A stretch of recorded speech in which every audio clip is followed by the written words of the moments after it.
子さんは夏に低温やけどを起こすんです。お子さんが滑り台で遊ぶと取り返しのつかない事故につながることがあります。滑り台でやけどした場合は皮膚まで剥がれてしまうことがあるので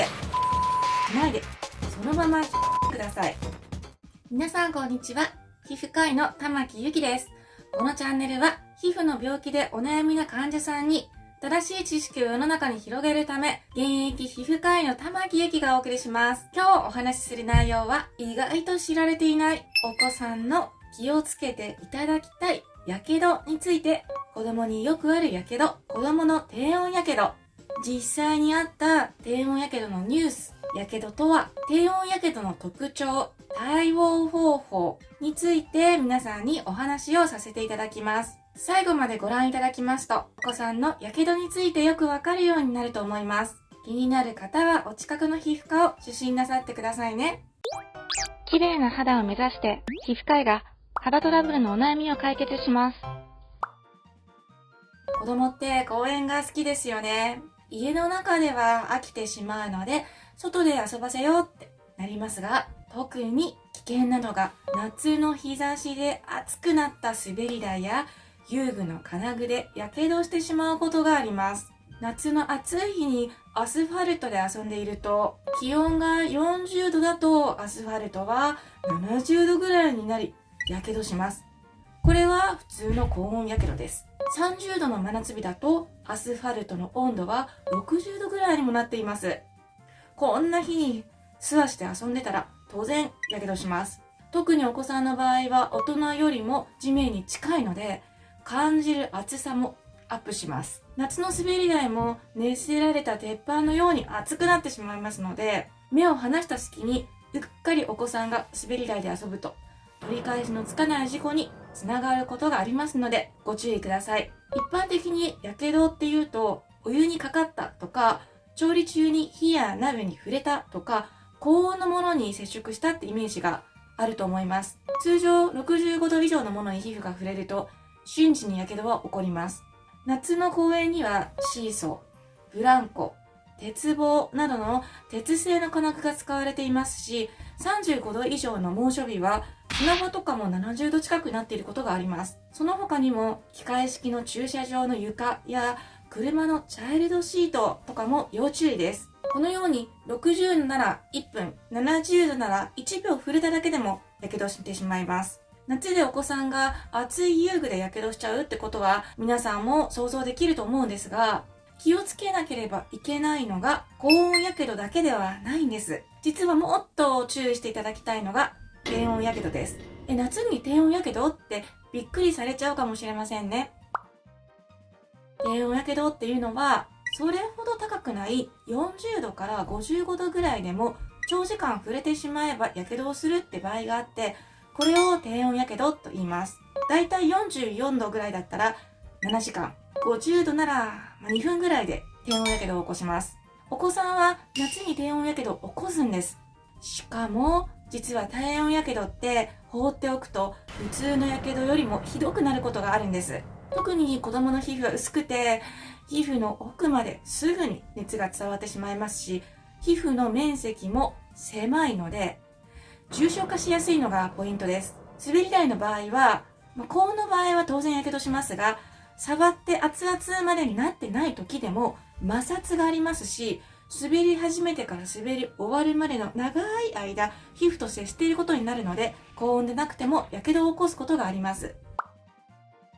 2023年9月下旬、三重県の小学校で運動会で披露する組体操の練習中に15人のお子さんが足の裏の痛みとかやけどの症状が出たっていうニュースがありました。素足で練習していたから15人中2人は水ぶくれができてしまったそうです。この日の温度は9月の下旬で33度。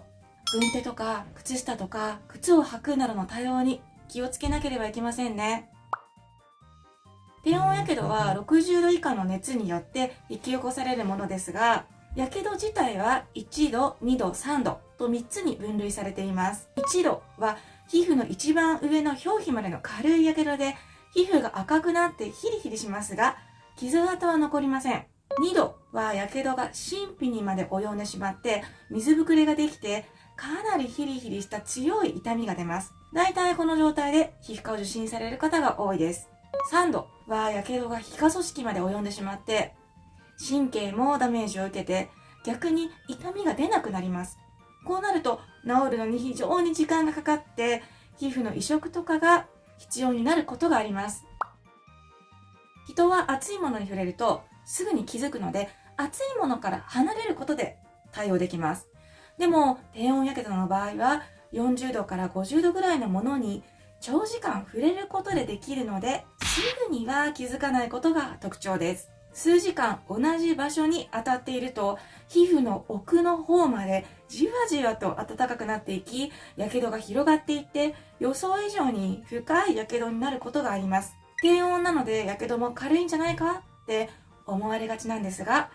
重症化すると高温の普通のやけどよりも治りにくくなってしまいます。最初は浅いやけどに見えても、時間とともに深いやけどに変化していくので、本当に注意深く診察する必要があります。低温やけどはすぐだと赤みとか水ぶくれが起きますが、血流が悪いと皮膚が黒ずんでいって引きつれたようになっていきます。低温やけどはじわじわダメージが来るので、気がつかない間に進行していることがあります。まずは流水で30分間ぐらいやけどしたところを冷やしましょう。しっかりと冷やすことで痛みや赤みを取り除くことができますし、やけどの進行を遅らせることができます。水ぶくれのところは破れないでください。そこから細菌が入ってしまうことがあります。滑り台でやけどした場合は衣類の上からであることが多いんですが、無理に衣類を剥がそうとすると皮膚まで剥がれてしまうことがあるので、脱がすことはしないでそのまま冷やしてください。あとはちょっと話がそれますが、子供を夏に外で遊ばせるときは熱中症にもご注意くださいね。私たち大人が30度だと感じていても、ベビーカーに乗ったお子さんは床から50センチぐらいなので、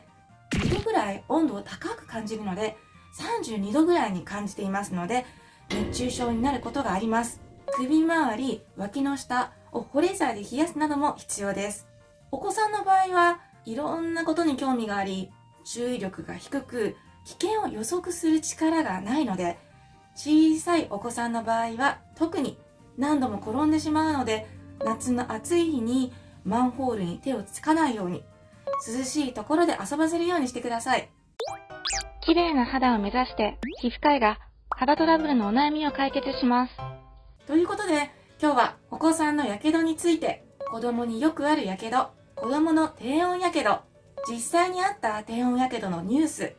やけどとは、低温やけどの特徴、対応方法について皆さんにお話をさせていただきました。気になる方はお近くの皮膚科を受診なさってくださいね。このチャンネルでは、綺麗な肌を目指す方へ、皮膚科医が肌トラブルのお悩みを解決しています。今回の動画が少しでも役に立ったなという方は、コメントや高評価ボタンを押していただけると、今後の動画更新の励みになりますので、とても嬉しいです。次回は、ステロイドって危険についてお話をします。では次の動画でお会いしましょう。